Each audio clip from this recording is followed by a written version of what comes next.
As humans, we are really responsive to our sense of autonomy, which is our sense of being able to manage our own actions. We all know what it feels like to be micromanaged or not to be trusted to do our jobs, right? It puts us on edge. It takes away our sense of control and power, creates anxiety, anger, puts us right in that defend mode of thinking. But of course, you are in jobs that involve hierarchies, involve having to follow other people's decisions. It's a really important part of what you do. So what matters is not so much that those decisions are made in that kind of hierarchical way, but how that decision making and that power is used. There's lots we can do to include them in that process, maintain that sense of autonomy, even if we are making decisions on someone else's behalf. So a really great technique is inviting people into your thinking.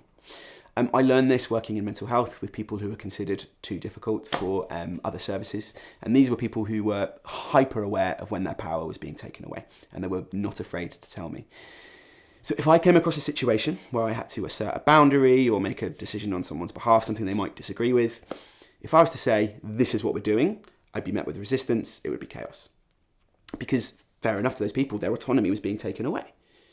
The technique I learned was to explain my predicament, the challenge that I faced, give a possible solution, and invite them to think with me about those solutions. So let's think of an example. Let's say a member of your team repeatedly hasn't completed their daily tasks, right? There's two options here. One is saying, this isn't good enough, you need to change this, or I'm going to send you on some training, or we're going to go through the disciplinary process, right? That's an imposition, risks shutting someone down, creating that defense mode.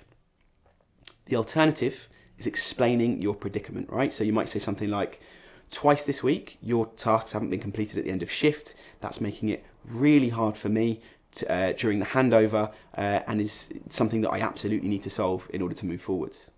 You then explain a possible solution, right?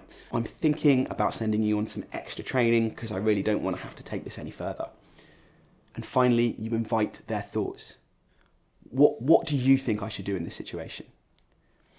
So what we're doing here is we're bringing them into all of our thought processes so that they feel empowered to contribute to that as well. It creates a space where they feel included. And really importantly, you're actually getting some really, really vital perspectives. So in that example, there might be lots of reasons why someone hasn't finished their daily tasks, right?